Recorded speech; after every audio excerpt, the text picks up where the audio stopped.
Muito bem. Então, gravação iniciada.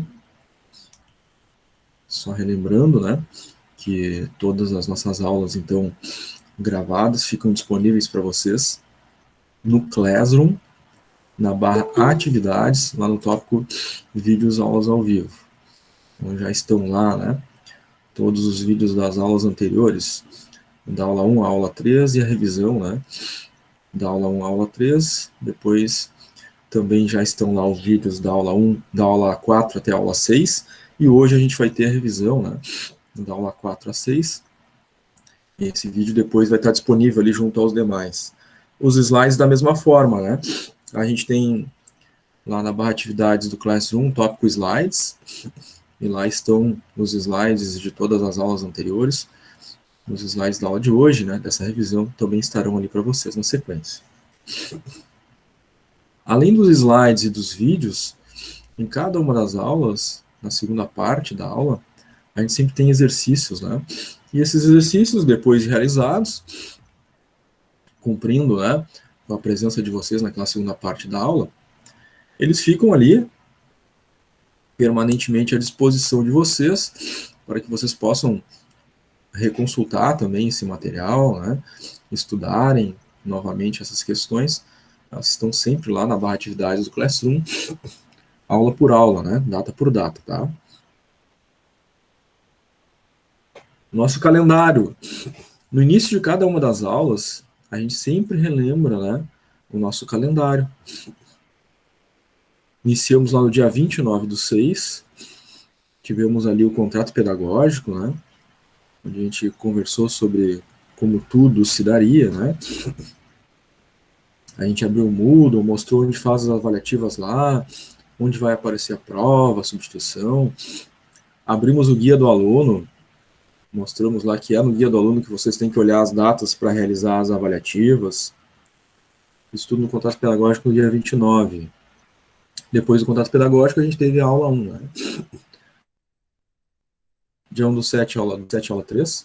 Essa primeira parte da disciplina, aula 1, 2 e 3, correspondendo, então, ao conteúdo da avaliativa 1 no Moodle, valendo 2 pontos, cujo prazo, né, está lá no guia do aluno, em que vocês tinham que cumprir, né, fazer até aquela data e horário que encerrava, para conquistar os 2 pontos, né, dessa primeira atividade avaliativa.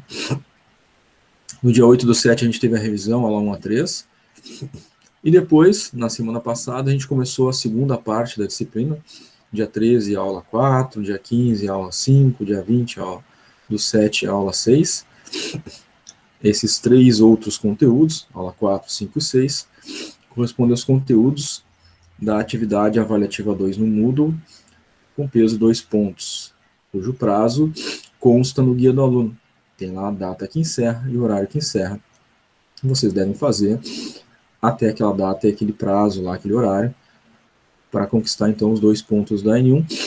Feito isso, são 4 pontos, né, na N1. Dia 22/7, hoje, nós vamos ter uma revisão, né, dessas aulas aí da segunda metade da disciplina. Revisão da aula 4, 5 e 6. Para fechar os 10 pontos da N1, vocês têm o trabalho disciplinar, né? Ele vale 6 pontos, somado com os 4 pontos das avaliativas no Moodle, fecha então os 10. Esse trabalho vocês fazem no Classroom e entregam no Classroom. Até quando? Até dia 24/7. Tá? Quem não lembra os detalhes lá, né, de como fazer para entregar o trabalho, reveja o vídeo do contrato pedagógico, foi explicado lá em detalhes, tá? O vídeo do contrato pedagógico está na barra atividades do Classroom, no tópico contrato pedagógico, está ali o vídeo, né? Então, revejam, assistam, né? Quem não lembra como faz a entrega, como faz a edição do arquivo, né? Reveja lá, foi tudo detalhado. Dia 27/7, semana que vem, né, terça-feira, a gente vai ter uma revisão de preparação para a prova, né? para nos prepararmos para o dia 29. No dia 29 ocorre a prova. Dia 29, apenas a prova. Tá? Dia 29 não tem conexão ao vivo. Vocês vão receber instruções e código da prova no Classroom antes das 9 horas. Vão ler as instruções, copiar o código. Às 9 horas em ponto, vocês acessam o Moodle. No Moodle, acessam Gestão da Qualidade, que é a disciplina que estão cursando, clicam lá na prova, inserem o código e vão ter acesso às 10 questões da prova. Faz as 10 questões, clique em salvar e enviar, e automaticamente já vai dar a nota de vocês na N2. Sendo assim, a média é a N1 mais a N2 dividido por 2. Então, ficou com 10 na N1, 10 na N2, 20 dividido por 2, média final 10. Somou, ficou abaixo de 6, a média final. Vai ter que fazer, então, uma prova de substituição para não reprovar por média, né? Porque a média mínima de aprovação é 6. Se ficou abaixo de 6, no dia 14/8, às 9 horas da manhã, acessa o Moodle, disciplina de gestão da qualidade, clica na substituição para fazer essa prova. Ela não tem código, né? É só fazer as 10 questões lá, a nota que ficar na substituição, substitui a menor nota que tenha ficado entre a N1 e N2 para aqueles que ficaram abaixo da média. Tá? Quem ficou acima da média não faz prova de substituição, certo? Muito bem, relembrado isso, gente, pergunto para vocês alguma dúvida, alguma pergunta que gostariam de fazer?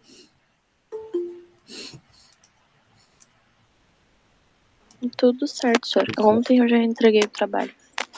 Legal, Daniela, obrigado. Vários já entregaram, né? Mas tem uma boa parte que ainda falta entregar. Então não esqueçam, né? Até dia 24.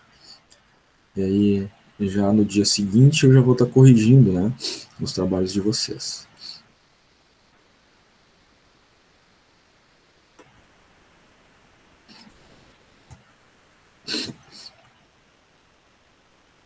Muito bem, gente. Se vocês não têm nenhuma dúvida aí sobre o nosso calendário, vamos adelante, né?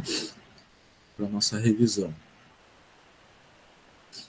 Então, vamos rever essas aulas, né? 4, 5, 6, os pontos principais, aí, os aspectos principais de cada uma delas, tá? Aí depois dessa revisão, a gente faz o nosso intervalo, né? Chamada, e aí vamos ter exercícios sobre essa revisão. Na nossa primeira aula dessa segunda parte da disciplina, a aula 4, nós tratamos das ferramentas da qualidade. A primeira ferramenta que a gente viu nessa aula foi a folha de verificação, né, cujo objetivo dela é fazer um levantamento de dados, uma apuração de dados, a partir da necessidade da empresa tomar decisões baseada em fatos, na realidade, né, não através de impressões, né, sobre algo, mas de fato, né, com informações, com relatos, registros verificados através de uma coleta de informações. E isso é possibilitado pela folha de verificação. Essa folha de verificação ela pode ser impressa, né, pode ser em papel, ou pode ser uma planilha online, pode ser uma planilha no computador, ou, né, uma planilha no sistema de gestão da empresa, né, onde se faz, então, a coleta das informações. E a gente viu esse exemplo, né, uma folha de verificação bem simples, apenas 2 colunas, né, uma em que se relatam os problemas e a outra que se relata a frequência em que esses problemas ocorrem, né, o número de ocorrências. Tá? Isso é o exemplo de uma folha de verificação. Ela pode ter mais dados, mais informações, a depender do processo, né, que a gente está verificando. O importante aqui é que, né, se tem uma apuração dos dados e consegue se definir algumas coisas já inicialmente, né, por exemplo, aqueles de maior impacto, né, naquele processo. Nesse caso aqui, é uma folha de verificação sobre o atendimento. A gente já visualmente identifica, né, que o maior problema são os atendentes desatentos, né, com 22 ocorrências. Tá? Então, a gente tem dados, tem fatos, tem como tomar ações, decisões a partir, né, de uma verificação. A segunda ferramenta que nós vimos foi a ferramenta de estratificação. A ferramenta de estratificação padrão, né, é essa, onde a gente tem as variáveis por tempo, por local, por tipo, por sintoma e outros fatores. Esse é o padrão, né, da ferramenta de estratificação, mas algumas empresas adaptam, né, inserem outros elementos, outras variáveis, né, mas essa aqui é a ferramenta padrão, tá? Inclusive, é a primeira questão, né, do trabalho disciplinar, que a gente já comentou quando falou da aula 4, né? Então, inclusive, está lá na aula 4 os comentários a respeito, né, de como fazer um exemplo lá do trabalho, né? Mas aqui a ferramenta de estratificação tem esse objetivo, tá? De aprofundar levantamentos iniciais feitos, por exemplo, numa verificação, né? Então, ali o problema que a gente identificou, né, na folha de verificação, por exemplo, atendentes desatentos, é amplo, abrangente. A ferramenta de estratificação, né, detalha o problema. Então, atendente desatento, por tempo. Em que dia da semana isso está acontecendo? Né, em que setor local, né? Por tipo, né? Qual o tipo de atendimento que ocorre? Por sintoma, o nome do defeito especificamente, outros fatores, outras coisas, né, que se relacionam. Então, a ferramenta de estratificação ajuda a investigar de forma mais aprofundada os detalhes relacionados ao problema inicialmente levantado. Tá? Esse é o objetivo dela. Vimos também, nessa aula 4, o diagrama de Pareto, né, originário lá do economista italiano Vilfredo Pareto, né? E essa ferramenta, né, ou pelo menos a ideia, a filosofia, né, do princípio 80-20 é aplicável não só na gestão da qualidade, mas em outras áreas de gestão das empresas.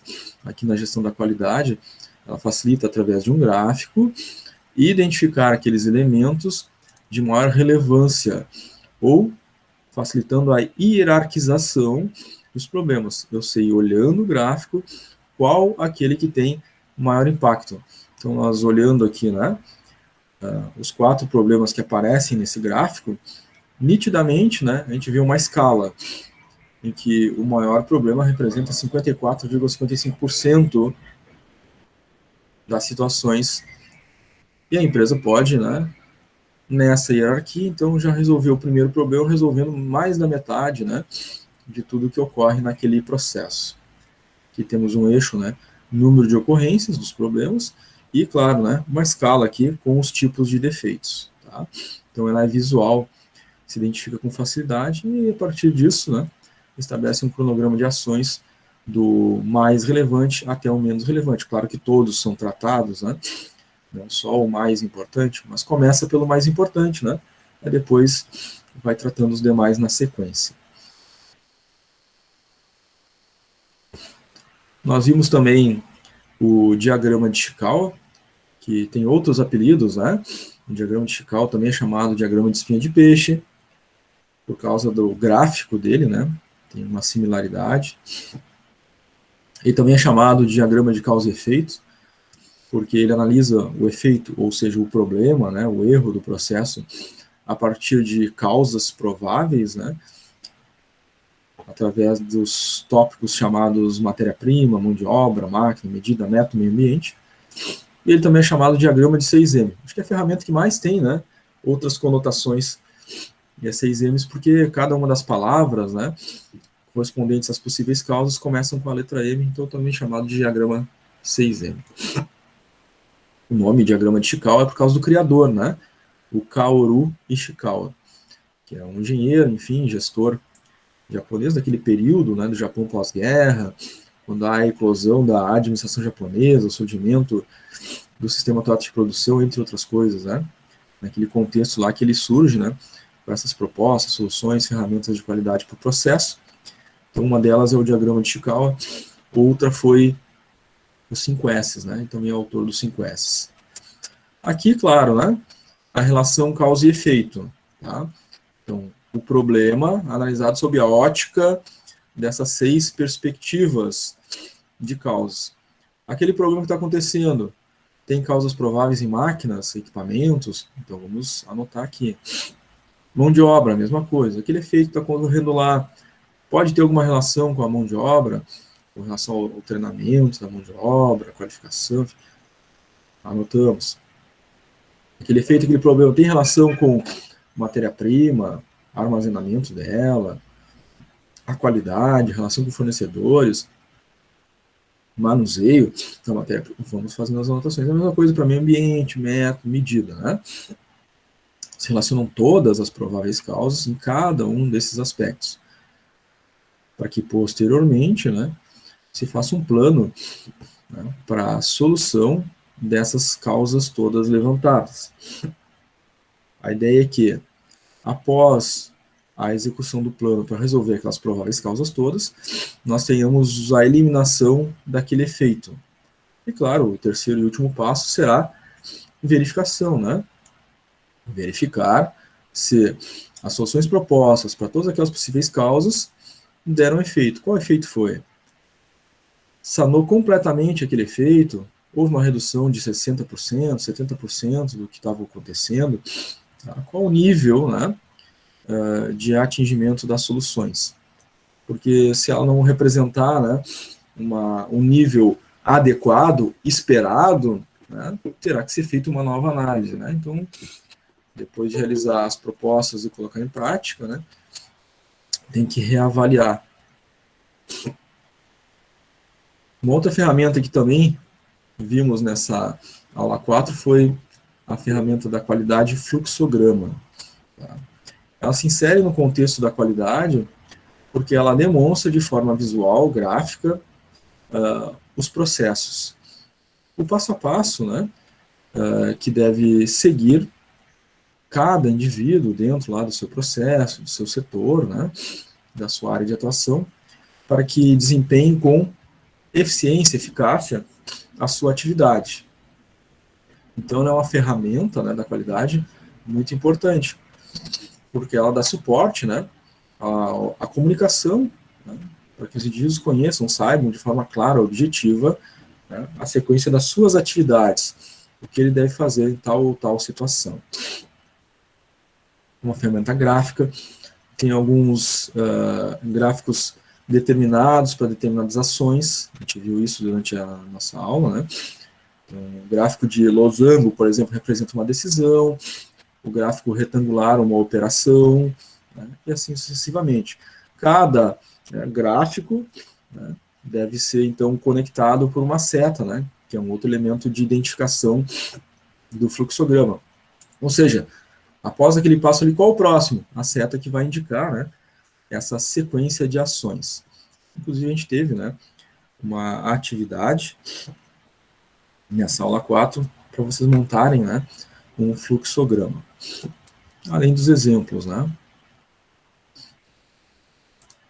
Até aqui, gente, como é que está aí as ferramentas da qualidade? Estamos tranquilos? Alguém quer fazer alguma pergunta, alguma dúvida? Não está de boa, sim. Legal.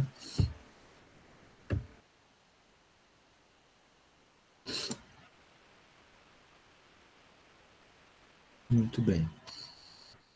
Então vamos adelante. Uma outra ferramenta que a gente viu foi o método de análise de solução de problemas, o MASP. Essa ferramenta, ela se distribui em 8 passos. E esses 8 passos são utilizados através do PDCA. Então, os 4 primeiros passos do MASP, que vai da identificação até o plano de ação, se enquadram no PLAN do ciclo PDCA, que é o planejamento. Então, da identificação até o plano de ação, tudo se enquadra no PLAN, planejamento. Tá? Então, identificação, ou seja, verificar, né, tudo aquilo que esteja relacionado ao problema, ao seu contexto, né, para identificar esse problema. Isso pode ser feito através, por exemplo, de uma folha de verificação, né, identificar aqueles dados, enfim, iniciais. O segundo passo aí do MASP, que é a observação, né, pode fazer um aprofundamento, uma estratificação, né, dos dados para observar em detalhes, né, o que acontece em relação àquele problema. Depois se faz uma análise, né, do problema, prováveis causas, né, pode se aplicar, por exemplo, um diagrama de Chicago para determinação das causas.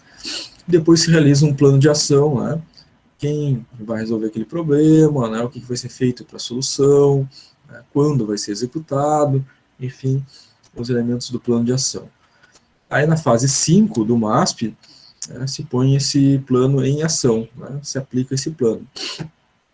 Ele corresponde ao segundo passo do ciclo PDCA, né, que é o fazer, executar, o do. O sexto passo do MASP é a verificação, né, que se enquadra dentro do cheque, né, do ciclo PDCA. Depois nós temos o sétimo e o oitavo passos do MASP. No sétimo, nós temos a padronização. Então, a solução foi efetiva, se padroniza, né, aquilo que se obteve de positivo, né, passa a ser a ação da empresa. Então, se padronizam os documentos, se padronizam as instruções de trabalho, né, porque a solução foi efetiva, né. A conclusão, retreinar, né, todas as equipes nos novos documentos, né, nas novas instruções que agora foram padronizadas. Então, esses são os 8 passos do MASP para a solução de problemas enquadrados dentro do ciclo PDCA. Tá?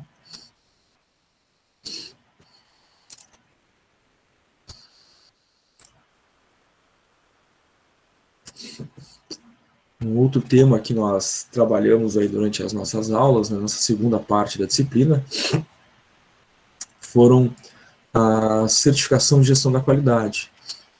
Isso é já dentro da aula de número 5, né? Nós tomamos, por exemplo, para ver os passos de uma certificação, a ISO 9000, a nossa fonte de exemplo, né? Para qualquer tipo de certificação, nós temos pelo menos 3 partes envolvidas: os organismos acreditadores, os organismos certificadores e as empresas. Os organismos acreditadores são aqueles que determinam, né, autorizam quais são os organismos certificadores que vão lá auditar as empresas. Cada país vai ter os seus organismos acreditadores, né? Aqui no Brasil, esse organismo acreditador é o Inmetro. É ele que autoriza, né, os organismos certificadores. Então, ABS, BVQI, DNV, LODES, SGS, entre outros organismos certificadores que trabalham aqui no Brasil, né, eles são autorizados pelo Inmetro. Tá? Se não for autorizado, não poderá emitir, né, certificação de qualidade. Então, esses organismos certificadores são que vão emitir esse certificado, que é recebido pelas empresas que cumprem com os requisitos de determinada norma. Esses, os organismos certificadores, é que vão fazer as auditorias chamadas auditorias externas, né? Então, vão fazer a auditoria de certificação e depois, né, as demais auditorias ao longo do tempo para fazer reauditorias, recertificações das empresas. Por quê? A empresa pode vir a deixar de cumprir com os requisitos ao longo do tempo, né? Então, as auditorias externas são frequentes, periódicas. Tá? A norma, então, ISO 9001, 2000, ela detém ali os princípios que norteiam a ISO 9000. Ela é a versão base, né, dessa norma, porque as versões posteriores que nós temos, que é a versão 2008 e depois a versão 2015, ela não altera essa base, ela faz alguns acréscimos, né? A 2008 algumas correções de texto ali, né? Acréscimos de texto, e na 2015 alguns acréscimos de requisitos ali, mas não são alterados os requisitos anteriores, né? Nem retirados da 2000. Por isso 2000 é a base, tá? Dos princípios que norteiam a ISO 9000. Ela tem 8 princípios fundamentais. Então, o primeiro princípio é a organização focada no cliente, né? É a base da gestão da qualidade, inclusive, né? Ao longo das nossas aulas a gente viu essa importante relação, né?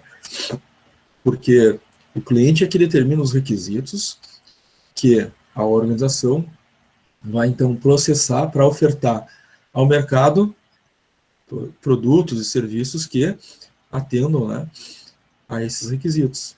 Vocês devem relembrar lá das aulas iniciais daquela figura, né, de sistema aberto e que o sistema de gestão da qualidade, né, coleta essas informações do mercado e depois devolve para o mercado aquilo que ele deseja.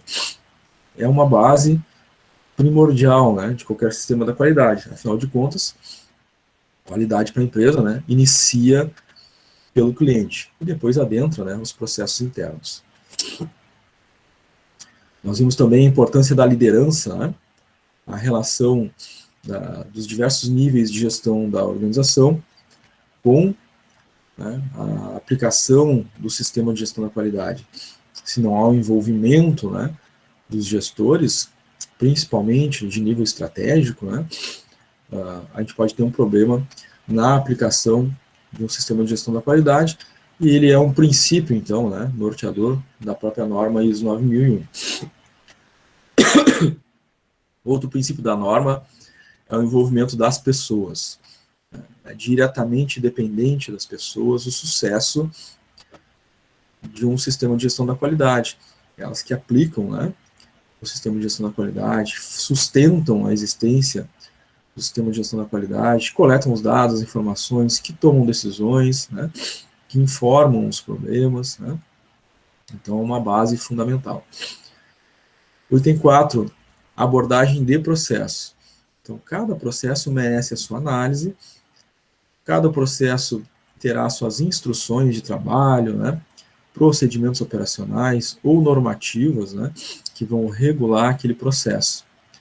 E, claro, os processos, né, sendo abordados dessa forma, vão exigir, né, outras coisas, né, da gestão da empresa, como, por exemplo, a comunicação, né, treinamento, desenvolvimento das equipes, né, não basta apenas descrever um processo, né, vão estar lá as pessoas que sigam aquilo que está dito lá. Não, né, tem todo um elemento de capacitação, treinamento, desenvolvimento de verdade, né, não é aquele fake, né, me chamou ali, né, 10 minutinhos, ou mandou um e-mail avisando que tem lá, olhem, tem lá agora. Não é isso, né? É treinamento de verdade. Então, é realmente chamar as pessoas, né, debater, discutir, conversar, né, instruir, informar, né, e fazer isso sucessivamente, periodicamente.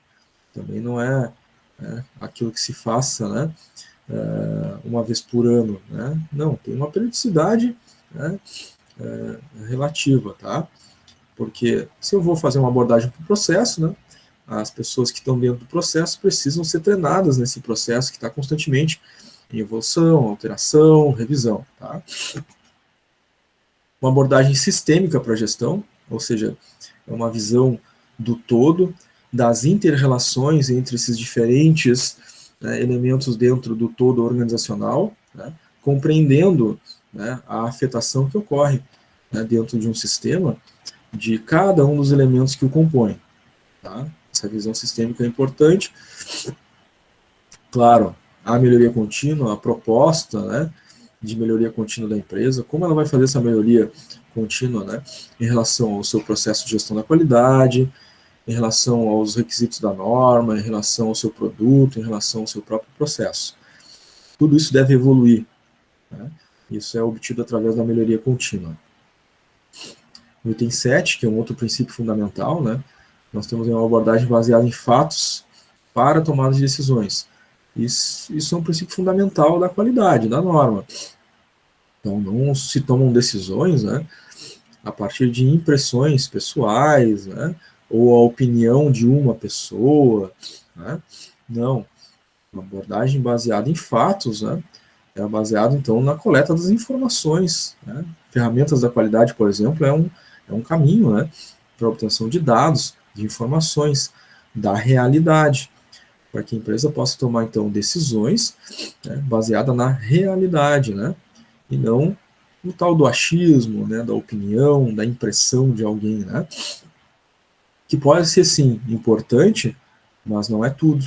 Né, pode ser um elemento componente, né, do processo, mas eu tenho que confrontar, né, diferentes opiniões, informações, né, com os dados da realidade, dos fatos, porque às vezes os dados vão demonstrar outro caminho, né, porque os indivíduos podem, né, ter um peso diferente, né, para aquilo que eles enfrentam, né, no dia a dia, no cotidiano, né, às vezes para uma pessoa, né, aquilo é um problema enorme, mas a gente estratificando os dados, né, usando uma ferramenta como o histograma, por exemplo, a gente vai se deparar com o fato de que aquele problema é grande para aquela pessoa, mas no contexto organizacional, né, está lá em terceiro, quarto, quinto, sexto lugar, né, tem outros problemas que causam mais impacto.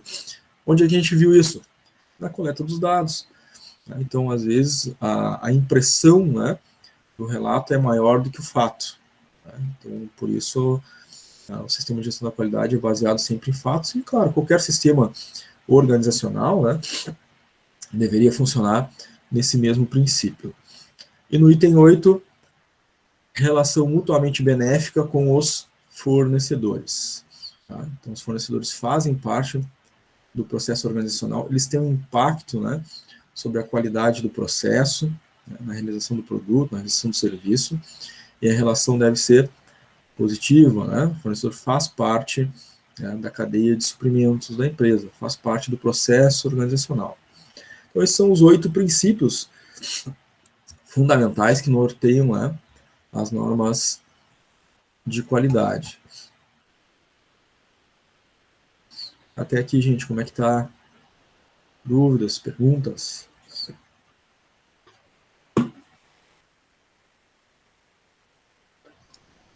Para mim, não. Certo, Glicério.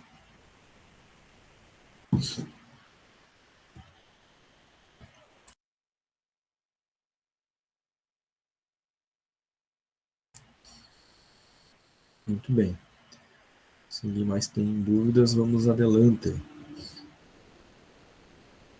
Então, como é que funciona, né, essa questão do processo de certificação?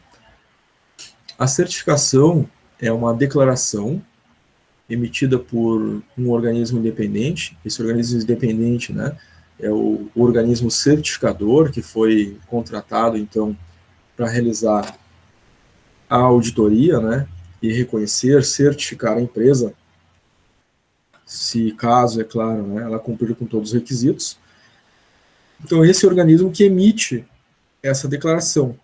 A declaração, então, ela vai atestar, né, que a empresa cumpriu com todos os requisitos da qualidade referentes, né, ao produto que ela produz, ao serviço que ela presta, né, ao seu processo de produção, processo de realização do serviço, do seu sistema da qualidade. Tá? Claro, se a empresa não cumprir com os requisitos, né, ela não terá esse certificado, não terá essa certificação. Bom, passada a auditoria e não recebida a certificação, a empresa pode continuar tentando, claro, né, certamente continuará, e ela vai ter que chamar novamente o organismo certificador, né, assim que resolver as situações, problemas identificados, para que possa receber a certificação. Claro que toda vez, né, que o organismo certificador vai fazer lá uma auditoria ou reauditoria, né, de certificação, isso tem um custo, né? Esse organismo certificador, ele é contratado, né? Ele é pago pela empresa toda vez que a empresa tem que ser auditada, tá? É mais ou menos similar, né, àquilo que acontece quando a gente faz uma formação, né? A gente vai fazer um curso, tem que ser aprovado, né, em cada uma das disciplinas do curso para receber o certificado de conclusão, né? Então, por exemplo, para alunos, né, caso de todos aí, para a gente ser aprovado, a gente tem que ser aprovado, né, em todas as disciplinas. Aí a gente tem o certificado. Se a gente não cumpre com um requisito, ou seja, não é aprovado em uma disciplina, né, a gente ainda não recebe certificado. Vai ter que cursar novamente, né, aquela disciplina para concluir. e receber o certificado. É a mesma coisa que acontece, né, com as empresas em relação à certificação da qualidade. Tem lá uma série de requisitos, ela não cumpriu com um, né? Então vai ter que trabalhar em cima daquele requisito novamente, para depois, né, buscar esse certificado, tá? Essa analogia aí que acontece. Bom, como é que ocorre essa certificação, né? Claro que a empresa vai selecionar a norma, né, que ela deseja se certificar. Então, haverão normas, né, relacionadas à gestão ambiental, vão ter normas relacionadas à gestão do produto, do processo, né, do sistema de qualidade, vão ter normas, né, voltadas à saúde e segurança do trabalho, uma série de normas, né, que abordam diversos aspectos de gestão. Então, em qual delas a empresa vai se certificar? Ela pode certificar só numa? Não, ela pode certificar, né, enquanto as normas ela desejar, ou seja, importante, né, para aquela empresa no mercado em que ela atua, né. É muito comum as empresas buscarem, por exemplo, uma certificação, né, dos requisitos de qualidade do produto, do serviço, do seu processo de gestão, como uma 9001, mas também buscarem, né, uma certificação de gestão ambiental, como a ISO 14000, por exemplo. Outras, né, além da 9001, vão buscar também, né, alguma norma mais específica da sua área de atuação, né, como, por exemplo, da área de química, né, em que as empresas têm que buscar lá para poder fazer transporte, armazenamento desses produtos, tem que buscar uma certificação SASMAC, né, que é bem específica. Então, a empresa, sim, pode ter mais de uma certificação e mais de uma norma. Tá? Então, ela seleciona a norma que ela deseja se certificar e, claro, né, vai implementar o seu sistema de gestão da qualidade, aplicando os conceitos, os requisitos dessa norma.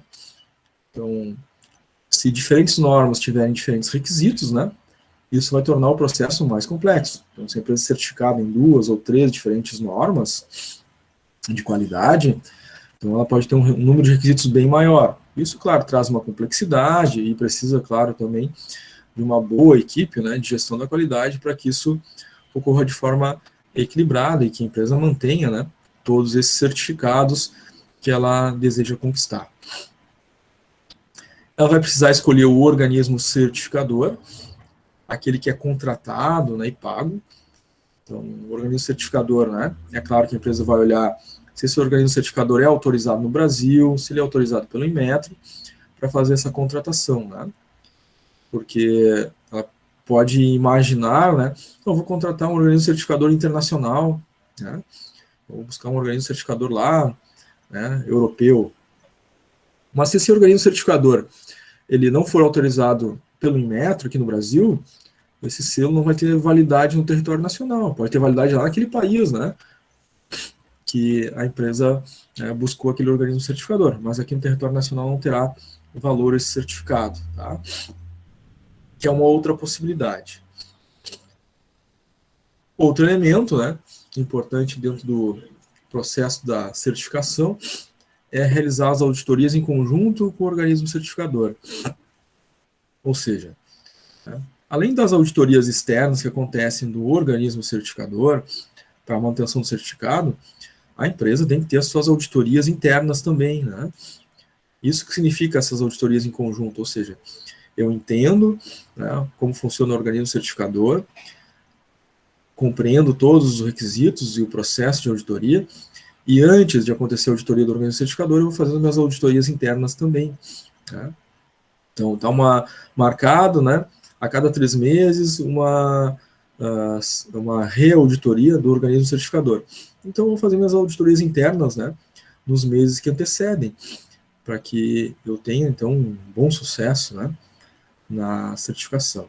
Depois, é claro, atendidos todos os requisitos da norma, se quer buscar a certificação, a empresa obtém o seu certificado. Tem que cumprir com todos os requisitos, né? E é claro, né, a empresa precisará continuar evoluindo o seu sistema de gestão da qualidade, né? Não só mantendo ele, né, mas aprimorando os seus processos. E isso é um requisito também das normas, né? Então, quando o organismo certificador, né, volta para uma outra auditoria, ele vai querer verificar, né, quais melhorias foram feitas no produto, teve melhoria em processo, a empresa está buscando fazer essas melhorias, quais melhorias foram feitas. Então, é uma parte, né, importante e que a empresa precisa cumprir, né, para continuar sendo certificada. Então, se o processo de qualidade não evolui, né, ela está descumprindo com o requisito da norma, né, ou das normas, e pode vir a acontecer uma perda de certificação, né? Muito bem.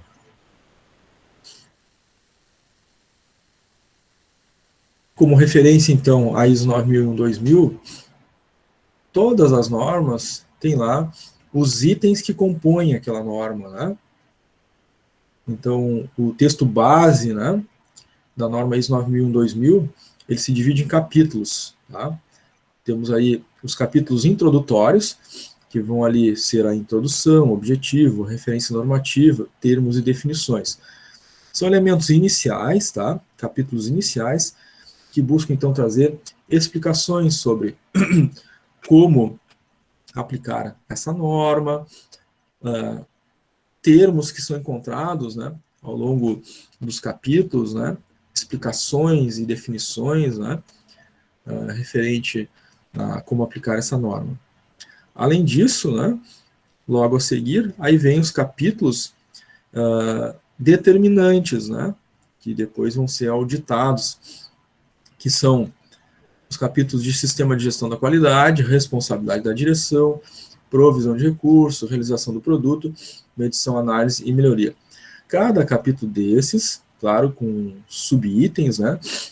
Então, são capítulos grandes com todos os requisitos sobre cada um desses temas, que a empresa, claro, vai ser auditada e vai ter que cumprir, né, com todos os requisitos solicitados. Então, esse é um exemplo, né, dos capítulos da norma ISO 9001, mas cada norma vai ter, né, o seu manual lá de aplicação, tá? E pode ter uma variabilidade, né, uma diferença entre os capítulos que a gente vai encontrar dentro de cada norma. Essa é uma referência da norma ISO 9001, tá? Muito bem. A 9001, como base a norma de 2000, né, ela tem os fundamentos de toda a 9001. Ela serve como base, mas ela já não é mais a versão, né, atual, porque nós já tivemos, né, duas atualizações. A primeira delas aconteceu em 2008, né, logo depois de 2000 a 2008. Nessa versão, não houveram, né, acréscimos de requisitos, ou seja, por isso que a norma 2000 é base, né, porque toda a base de requisitos já está lá. E na 2008 não foram acrescentados outros requisitos, tá? Então permanecem os requisitos da 2000 na 2008. O que foi feito na 2008? Foram acrescentados ali alguns esclarecimentos, né, e textos para mais fácil entendimento. Então, alguns parágrafos, algumas informações textuais explicando melhor, né, aquilo que já estava presente na 2000. Tá? Então, foi uma alteração apenas textual, de esclarecimentos, de textos, né, esclarecendo os requisitos que já estavam na versão 2000. Foi uma pequena alteração na norma, né, só de esclarecimentos, mas isso já, por si só, né, faz com que as empresas tenham que atualizar, né, a sua versão dos seus documentos, tá? Manual da qualidade, instruções de trabalho, porque só a troca, né, da versão já vai mudar, né, porque nos documentos tem que fazer referência, né, a qual versão da qualidade se trata. Só isso já gera uma necessidade de mudança. E como tiveram alterações de esclarecimentos, né, também os documentos têm que ser revistos, né, para que esses esclarecimentos também estejam presentes, né, nos documentos da empresa. E aí, claro, tem um período de transição sempre, né, tá? Quando uma norma altera os requisitos, né, ela atualiza, a empresa recebe, né, dessa norma um período de transição. Aí cada norma estabelece lá né, um período para isso, tá? Mas sempre tem um período de transição. Então, basicamente, a versão 2008, né, somente essas alterações e esclarecimentos de texto, tá? Não foram acrescentados novos requisitos. Agora, a última versão vigente, né, é a de 2015, tá? Então, a cada 7 anos, né, a 9001, então, tem uma nova versão, né? Então, de 2000 para 2008, depois de 2008 para 2015. Então, 2015 mais 7 anos, né? 2022 deve sair a próxima versão. Por enquanto, a vigente é a 2015, tá? Ela substitui a versão 2008, mas todas elas mantêm aquela mesma base, né, de requisitos lá da versão 2000. Então, na 2008 a gente viu que não foi acrescentado nenhum requisito, né, e ela trouxe esclarecimentos textuais. Na 2015 ela também não retira, né, requisitos que existiam antes, né, permanece aquela base. O que acontece aqui na 2015, né? Ela aumenta os requisitos de liderança, ou seja, já tem requisitos de liderança na norma, ela acrescenta, tá, mais requisitos para gestores, né, nos seus diferentes níveis organizacionais, né, os líderes da empresa. Então, aumento de requisitos na versão 2015. Na versão 2015 também é dada maior ênfase na obtenção dos resultados que se deseja para melhorar a relação cliente-satisfação. Esse elemento, né, relação cliente-satisfação, também já está presente lá na norma 2000, né? Mas o que acontece na 2015? Já está presente. Se dá agora uma ênfase maior, né, a respeito dos resultados dessa relação, tá? Então, são esses acréscimos, né, que acontecem aí na versão 2015, né? A versão atual, a mais recente.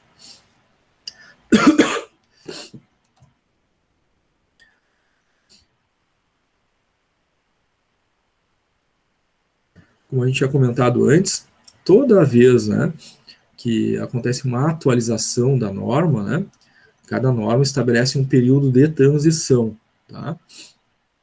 No caso das normas ISO 9001, né, elas têm aí um período de 3 anos de transição, tá? Essa última versão, 2015, ela, então, teve esse período, né, de transição de 3 anos, significando que até o início de 2018, ou seja, né, até o final de 2017, as empresas já tinham que estar atualizadas, né, para, chegando o ano de 2018, ou seja, o fim da transição, todas já tivessem, né, com a versão mais atual. Então, a partir de 2018, as empresas já estavam sendo auditadas, né, ou reauditadas na nova versão 2015, com aqueles, né, acréscimos e a ênfase, né, que foi dado em outros aspectos ali, tá? Então, já estamos em 2021, né? Então, todas as empresas que tinham um certificado 9001 já estão atualizadas, né, em relação a essa versão 2015. Ano que vem, 2022, né? Embora a gente tenha tido essa situação, né, nesse ano passado e no ano atual em relação à pandemia, né, pode ser que realmente saia em 2022 uma nova versão, ou ela pode ser, né, um pouquinho mais esticada e acabe saindo em 2023 em função dessa situação de pandemia, mas não vai passar mais, né, do que talvez um ano aí para sair uma nova versão. Então, quando sair a nova versão, se for feito mais algum acréscimo, né, alguma alteração, as empresas novamente terão um período de 3 anos, né, de transição para se adaptar, né, ao que foi alterado, tá? A 9001 tem um tempo maior, né, de transição, né, de 3 anos. Outras normas podem ter tempos menores, né? Outras normas vão ter um tempo de transição de 1 ano, 2, né? Mas geralmente os períodos de transição são de ano, né? Nunca são de meses, né? Então, é 1 ano, é 2 ou é 3, né? Nunca menor do que ano, né? Essas transições, tá?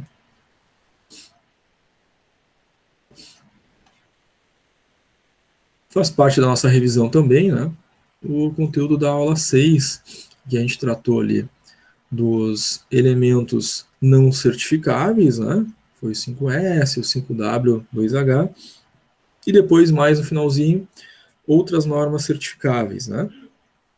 Então, não certificável, o 5S, ele é um elemento que se pode aplicar nas empresas para criar a cultura da qualidade, né, o início, né, do trabalho em equipes em relação a princípios que vão buscar a melhoria de processo, de produto, da forma de trabalhar, a criação, né, de uma conexão, de uma comunicação entre os indivíduos e as equipes, né? Então o 5S tem toda essa possibilidade. Ele é uma ferramenta também criada, né, pelo Kaoru Ishikawa, e inicialmente, né, ele tinha os 5S, ou as 5 palavras japonesas que começam com a letra S, e posteriormente foram agregados, né, mais 3, chegando então até 8 S. Tá? Inicialmente nós temos então os 5, Seiton, senso de organização, Seisou, senso de limpeza, Seiketsu, senso de saúde e higiene, Shitsuki, senso de autodisciplina, e o Seiri, senso de utilização. Outros sistemas de certificação, vimos também nessa aula 6, né?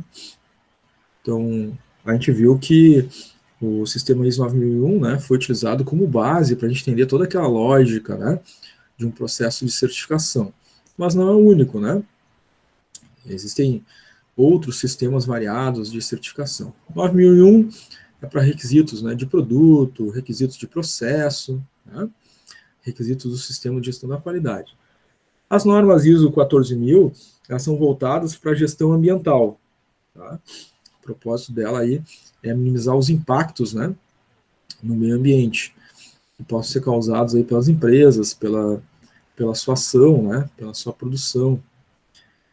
Não só em relação ao descarte, né, do resultado do seu processo produtivo, mas também, né, com relação à logística reversa, né? O produto que foi vendido está lá na casa do cliente. O que acontece depois, né, quando o produto é descartado por esse cliente, né?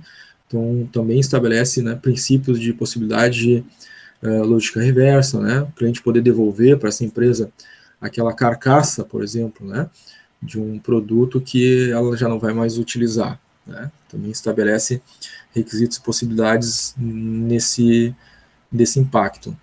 É claro que se volta bastante, né, firmemente, para os descartes do processo produtivo. Tá? Se a empresa utiliza, por exemplo, água no seu processo produtivo, o que ela faz com essa água que sofreu, né?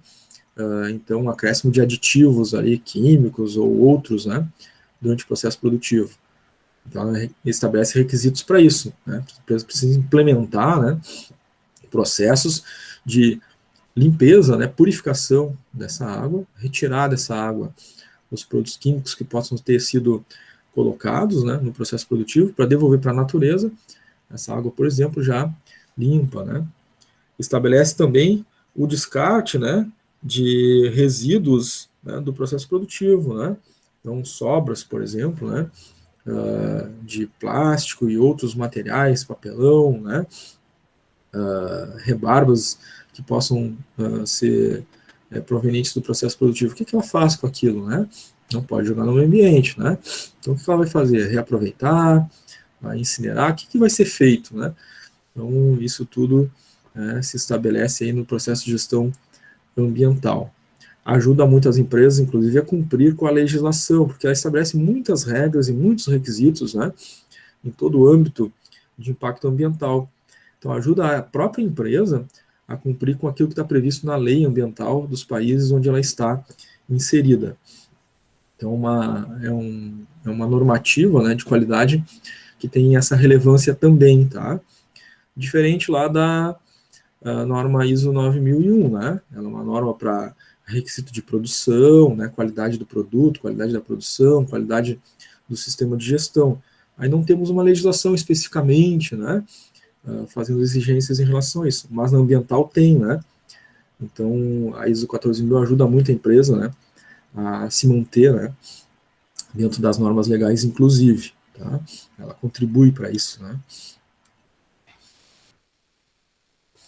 A última versão dessa norma, né, a 14.001, é de 2015 também, né? Assim como acontece na 9.001, a 14.001 também, né? Tem uma última versão aí em 2015, tá? Então, a cada 7 anos também ocorre essa atualização. É provável, né? 2022 aconteça uma atualização dessa norma, tá? O que ela estabelece, né? Entre outras coisas, a empresa precisa avaliar as consequências ambientais das suas atividades, e não só da atividade, né, de produção, mas do próprio produto ou serviço que ela oferta a esse mercado, né? O que vai acontecer, né, com esse produto lá depois na casa do cliente ou quando for descartado no meio ambiente? Ela precisa, né, produzir com materiais sustentáveis, né, para que esse impacto depois seja minimizado ou inexistente, né? Então tem muitas empresas, né, estudando, né, formas, enfim, de produzir com essa redução dos impactos, né, ambientais. Atender as demandas da sociedade, então as sociedades, né, de uma forma geral, têm buscado essa proteção ambiental, então é uma demanda, né, real, e as empresas, né, têm que observar também essas demandas sociais. Ela precisa definir políticas e objetivos baseados em indicadores próprios, né, do meio ambiente, ou seja, definir a sua pegada verde, né, a pegada ambiental da empresa, definindo aí todos os requisitos, indicadores, né, e perseguir as metas, né, desses indicadores, indo melhorando, né, ao longo do tempo, em relação a essas pegadas ambientais, né, que as empresas têm. Então tem inclusive um índice, né, de pegada ambiental. A empresa tem mais ou menos pegada ambiental, a depender de como ela lida, né, com a questão dos descartes, dos seus produtos, serviços, as atividades realizadas na empresa, o reuso de materiais, por exemplo, né, o quanto ela deixa de impactar, né, na emissão de carbono, por exemplo. Isso tudo determina essa pegada ambiental, né? Ela pode estar mais ou menos posicionada, né, a depender da forma como ela age, né, no uso desses recursos. E, claro, buscar reduzir os custos, né, em relação às ações, né, que possam causar algum tipo de impacto. Porque todo impacto ambiental gera um custo, né? É um custo ambiental, né? Então, claro, isso também entra, né, nos cálculos da empresa, né? Então, qual é o custo ambiental, né? E geralmente os custos ambientais são bem elevados, né? Então, se a empresa acaba incorrendo, né, em um acidente ambiental, né, o custo daquele acidente ambiental é enorme, né, para gerações às vezes, né? Então tem um custo muito grande e a ideia é reduzir, né, esses custos ambientais, né? Você precisa conhecer esses custos ambientais, calculá-los, né, e entender, né, que ela existe ali também para reduzir esses custos ambientais, né?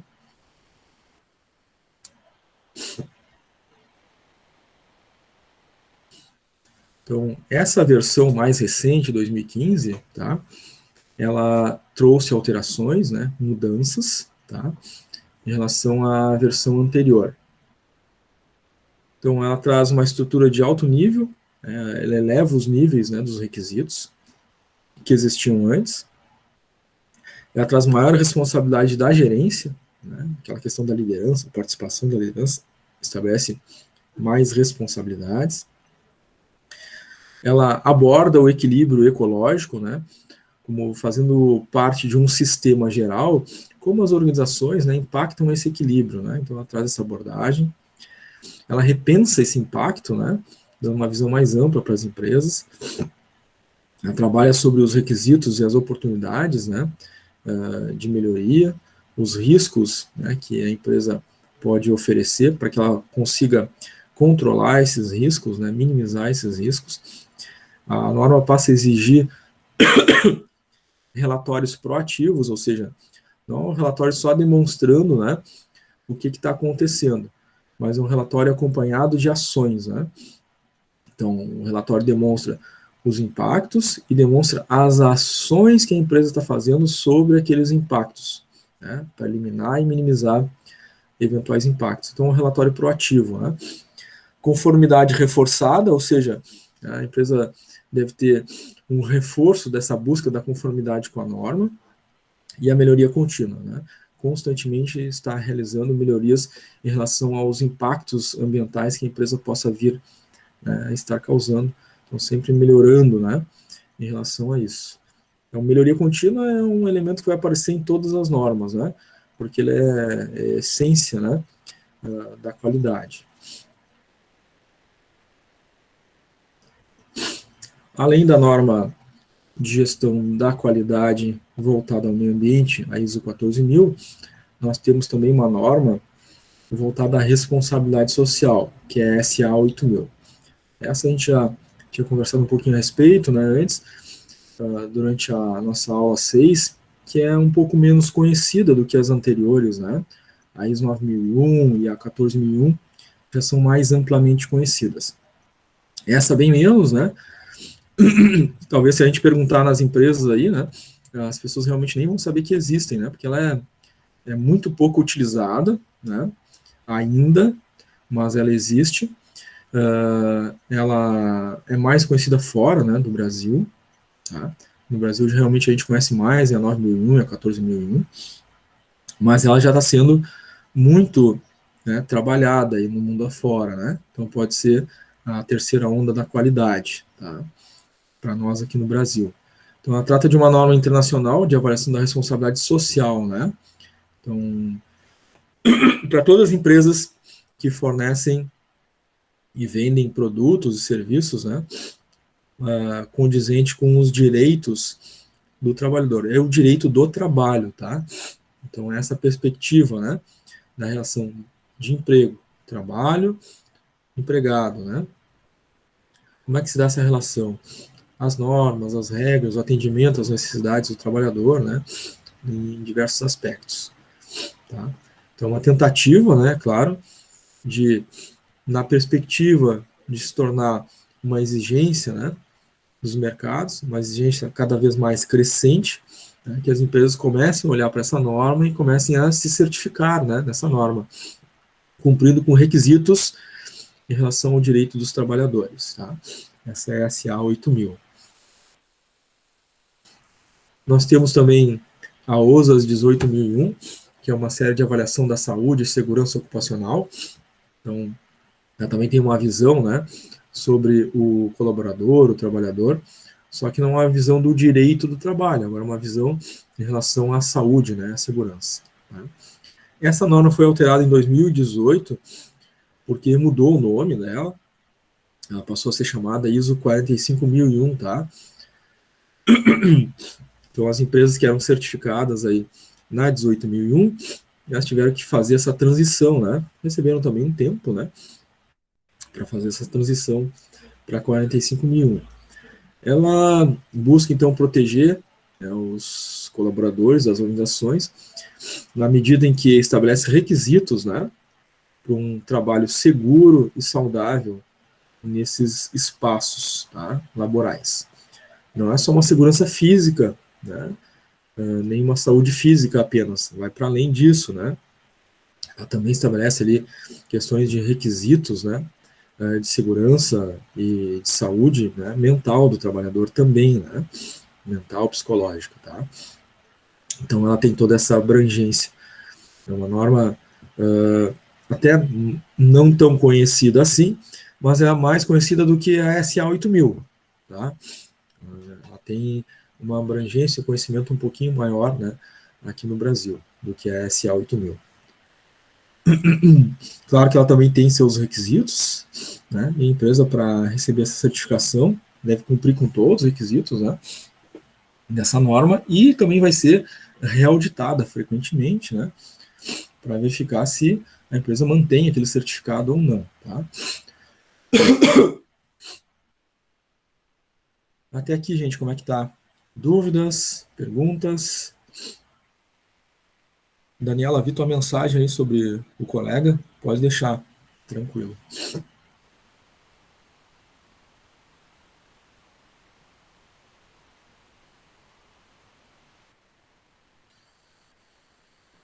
Para mim, tranquilo, senhor, sem dúvidas. Certo, Aline, obrigado.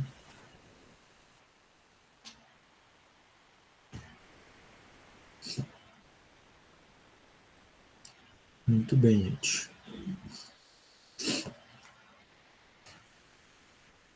Uma outra norma certificável, né, que a gente também viu nessa aula 6, foi a SASMAC.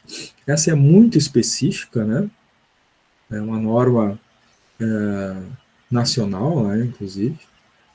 SASMAC, a última versão dela, 2014, ela está diretamente ligada à ABQUIM, Associação Brasileira de Indústrias Químicas. As empresas que atuam dentro dessa área, né, precisam, então, estar certificadas, né, nessa norma para poder atuar dentro dessa área, tá?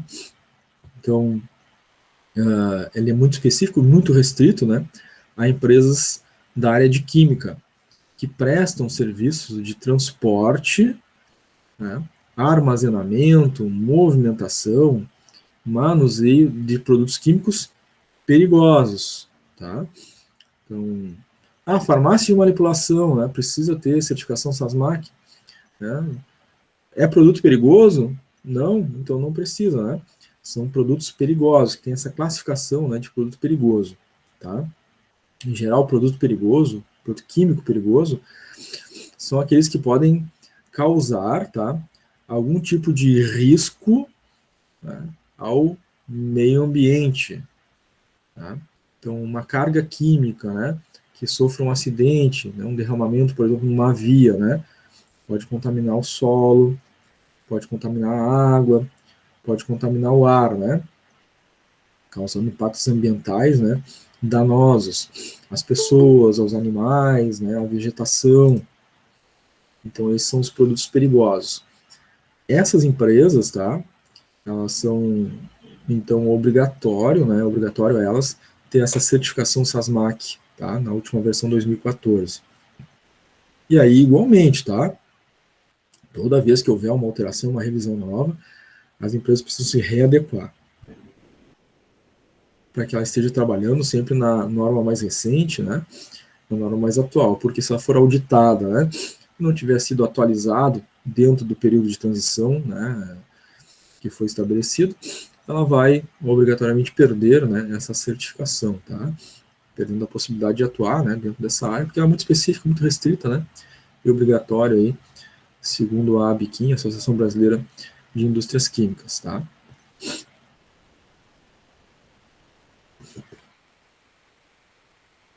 Aqui no Rio Grande do Sul, nós temos um programa, né, importante, que é o PGQP, Programa Gaúcho de Qualidade e Produtividade, que premia as empresas, né, reconhecendo as boas práticas de gestão da qualidade.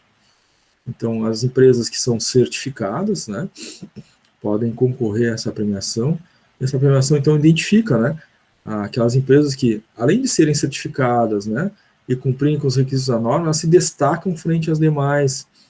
E aí são diversas áreas, né, de empresas dos mais diversos, né, ramos que buscam essa certificação não, essa premiação, né, da qualidade do PGQP.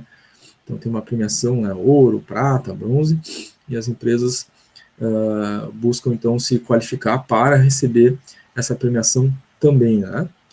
Um outro elemento importante que pode ser utilizado pelas empresas, né, para se destacar no mercado também, tá? Qualquer empresa pode concorrer ao PGQP.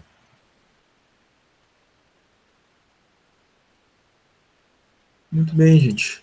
Chegamos aí ao final dessa revisão, né, da segunda parte da disciplina, as aulas 4, 5 e 6.